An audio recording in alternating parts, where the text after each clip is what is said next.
திருச்சி அரசு மருத்துவமனையில் மாற்றுத்திறனாளிகளுக்கு சான்றிதழ் தர லஞ்சம் பெற்றதாக குற்றச்சாட்டு எழுந்தது. இது தொடர்பாக புதிய தலைமுறை வெளியிட்ட செய்தியின் எதிரொலியாக அரசு மருத்துவமனையில் மருத்துவர்கள் கூட்டம் இன்று நடந்தது. இதுகுறித்த விரிவான தகவல்களை வழங்குகிறார் செய்தியாளர் லெனின். லெனின், மாற்றுத்திறனாளிகளுக்கு சான்றிதழ் வழங்க லஞ்சம் பெறப்பட்ட விவகாரத்தில் அடுத்து என்ன மாதிரியான தகவல்கள் எல்லாம் இருக்குது? குறிப்பாக நேற்று செய்தி வெளியிட்டவுடன் இன்று அந்த மருத்துவக் கல்லூரி முதல்வர் மருத்துவர்களை அழைத்து உரிய விசாரணை நடத்தி குற்றம் சாட்டுக்குள்ளான அந்த குறிப்பிட்ட மருத்துவரை அழைத்து விசாரணை நடத்தி அதில் உண்மை இருக்கும் பட்சத்தில் அவர்கள் மீது நடவடிக்கை எடுப்பார்கள் என்று எதிர்பார்க்கப்பட்டது. குறிப்பாக திருச்சி அதனை சுற்றி இருக்கக்கூடிய 300க்கும் மேற்பட்ட கிராமங்களைச் சேர்ந்த ஏழை எளிய மக்கள் தங்களுடைய உயிரை காப்பாற்றக்கூடிய ஒரே இடமாக இந்த திருச்சி அரசு பொது மருத்துவமனையை நினச்சிக்கிட்டு இருக்காங்க. அந்த அடிப்படையில் அந்த மக்களை காப்பாற்றக்கூடிய பணியில் அர்ப்பணிப்பு உணர்வோடு அங்கே பணியாற்றக்கூடிய பாதிக்கும் மேற்பட்ட மருத்துவர்கள் வேலை பார்த்துக்கிட்டு இருக்காங்க. அதே சமயத்தில் மற்றொரு புறத்தில் காசு வாங்கிக்கிட்டு குறிப்பாக லஞ்சமாக பணத்தை பெற்றுக்கொண்டு தனியார் மருத்துவமனைகளுக்கு அனுப்பி வைப்பதும் அதே போல் சிகிச்சை கொடுப்பதும் இது போன்ற பணிகளில் குறிப்பிட்ட மருத்துவர்கள் ஈடுபடுறாங்க அப்படிங்கிற தகவல் தொடர்ச்சியாக புகாராக நமக்கு கிடைச்சிக்கிட்டே இருந்துச்சு. குறிப்பாக நேற்று மதியம் நம்முடைய அலுவலகத்துக்கு வந்த மாற்றுத்திறனாளி ஒருவர் என்னுடைய மனைவிக்கு ரயிலில் பயணம் செய்வதற்கான அந்த சலுகையை பெறுவதற்கு எனக்கு மாற்றுச் சான்றிதழ் தேவைப்படுது, நாங்கள் அரசு பொது மருத்துவமனையை நாடும்போது அங்கே 300 ரூபாய் பணம் கொடுத்தால் உடனடியாக தருகிறோம் என்று சொன்னார்கள். நான் 2 மாத காலமாக தொடர்ச்சியாக அலைஞ்சிக்கிட்டு இருக்கேன். இப்போ 300 ரூபா பணம் கொடுத்தா மட்டும்தான் அந்த சான்றிதழை பெற முடியுங்கிற நிலைமை இருக்குது அப்படிங்கிற விஷயத்தை வருத்தத்தோடு நம்மள்கிட்ட தெரிவித்தார். உடனடியாக நாம் அதற்கான ரகசிய கேமராக்களை கொடுத்து அனுப்பி அவர் எந்த பணத்தை கொடுக்குறார் அப்படிங்கிற விஷயத்தெல்லாம் பதிவு பண்ணோம். அப்படி பதிவு பண்ணும்போது 300 ரூபாய் பணத்தை அங்கு மருத்துவருக்கு உதவியாளராக இருக்கக்கூடிய நபர் பெற்றுக்கொண்டு அந்த பீரோக்குள் வைத்த காட்சியை நம்ம படமாக்கணும். அதே போல் அதற்கு பிறகு அந்த மருத்துவரிடம் கையெழுத்து வாங்கி அந்த சான்றிதழை அந்த மாற்றுத்திறனாளிகிட்ட கொடுக்கக்கூடிய காட்சிகளையும் பதிவு பண்ணோம்.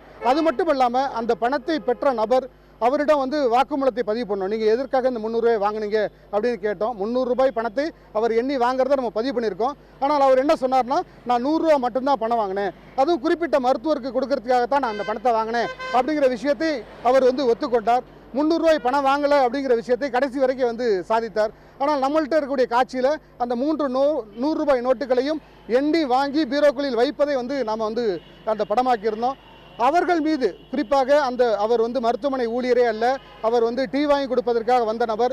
கடந்த 20 ஆண்டு காலமாக அந்த பகுதியில் மருத்துவர்களுக்கு லஞ்சம் வாங்கி கொடுக்கக்கூடிய பணியில் ஈடுபட்டிருக்கார் என்ற தகவல் எல்லாம் அங்கே இருக்கவர்கள் தெரிவித்தார்கள். அவர் இன்னைய வரைக்கும் கைது செய்யப்படலை. அதற்கு காரணமான மருத்துவர்களை இன்று வரை அழைத்து பேசவில்லை அப்படிங்கிற குற்றச்சாட்டுகள் இருக்குது. இது மட்டும் இல்லாமல் இன்று காலை ஒரு குறிப்பிட்ட ஒரு 15-20 மருத்துவர்களை மட்டும் அழைத்து மருத்துவக் கல்லூரி முதல்வர் ஒரு ஆலோசனை கூட்டத்தை நடத்தியிருக்கார். இங்கே யாரெல்லாம் லஞ்சம் வாங்குறா, இந்த லஞ்சத்தை தடுப்பது எப்படி என்பது குறித்தெல்லாம் விசாரணை நடத்தியிருக்கார். விசாரணை அந்த கூட்டத்தில் இந்த மாற்றுத்திறனாளிகளுக்கு சான்று வழங்கக்கூடிய எந்த மருத்துவர்களும் கலந்துக்கவே இல்லை. மாற்றுத்திறனாளிகளுக்கு சான்றே வழங்காத மருத்துவர்கள் மட்டும்தான் அந்த கூட்டத்தில் பங்கெடுத்திருக்காங்க. இந்த சூழ்நிலையில் இனிமேல் வரக்கூடிய மாற்றுத்திறனாளிகளுக்கு மருத்துவ சான்றிதழ் என்பது வழங்க வேண்டாம் என்ற உத்தரவை வாய்மொழியாக அங்கிருந்த மருத்துவர்களுக்கு தெரிவித்து அதோடு அந்த கூட்டம் என்பது நிறைவு பெற்றிருக்கு. இத்தகைய போக்கு என்பது மாற்றுத்திறனாளிகளை மேலும் பாதிப்புக்குள்ளாக்கும். குறிப்பாக மத்திய மாநில அரசுகளுடைய 80 விதமான சலுகைகளை, அதாவது பேருந்துக்கு இலவச பேருந்து, சலுகை ரயில் கட்டணம் இப்படி உள்ளிட்ட, அதே போல் மாதாந்திர அவங்களுக்கான அரசு உதவித்தொகை, இப்படி 80 விதமான சலுகைகளை பெறுவதற்கு இத்தகைய சான்றிதழ்கள் என்பது தேவைப்படுது. மெடிக்கல் போர்டுலேருந்து கிடைக்கக்கூடிய சான்றிதழை இவர்கள் பயன்படுத்தன்னு சொன்னால் ஒரு முறை விண்ணப்பித்தால் அந்த மெடிக்கல் போர்டிலேருந்து இவர்களுக்கு சான்று கிடைப்பதற்கு குறைந்தபட்சம் 4 மாதங்கள் ஆகிறது. எனவே பெரும்பகுதி மாற்றுத்திறனாளிகள் இந்த மெடிக்கல் போர்டு அணுகி இந்த சான்றிதழ் பெற முடியாத ஒரு நிலைமைக்கு தள்ளப்படுறாங்க. ஓராண்டில் அந்த மாற்றுத்திறனாளிகளுக்கு கிடைக்க வேண்டிய சலுகை என்பது எதுவும் கிடைக்காமல் இந்த மாற்றுத்திறனாளிகள் புறந்தள்ளப்படக்கூடிய ஒரு அபாயகரமான சூழ்நிலை இருக்குது.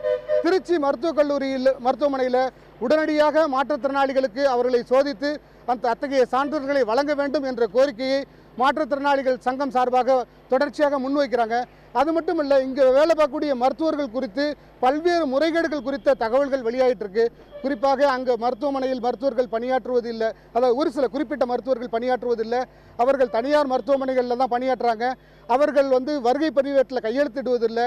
வருகை பதிவேட்டில் அது குறித்து தகவல் அறிவு உரிமை சட்டத்தில் கேட்ட அமல்ராஜ் வக்கீல் நம்மோடு இருக்கார். நம்ம அவர்கிட்ட கேட்கலாம். நீங்கள் என்ன தகவல் அறிவு உரிமை சட்டத்தில் கேள்வி கேட்டீங்க? மருத்துவர்களின் வருகை பதிவேடு மற்றும் டியூட்டி சார்ட் ஆகியவற்றை நான் கேட்டிருந்தேன். அது தர முடியாதுன்னு எனக்கு பதில் போட்டிருந்தாங்க. தர முடியாதுன்னு பதில் போட்டதும் நான் உடனே மேல்முறையீடு போட்டேன் ஹாஸ்பிட்டல் நிர்வாகத்தோட டீனுக்கு. அவங்க அதுக்கப்புறமேட்டா நான் பேப்பரில் நியூஸ் பார்த்தேன், இந்த மாதிரி மருத்துவர்கள் வருகை பதிவேடெலாம் காணாமல் போயிடுச்சு. இது சம்மந்தமாக அரசு மருத்துவமனை காவல் நிலையத்தில் புகார் கொடுத்துருக்கதா சொன்னாங்க. இத்தகைய புகார் மீது எந்த விதமான வழக்கும் இதுவரை பதிவு செய்யப்படல. அது குறித்து பல மாதங்கள் அந்த புகார் அப்படியே நிலுவையிலே கிடக்கு. லத்திகா.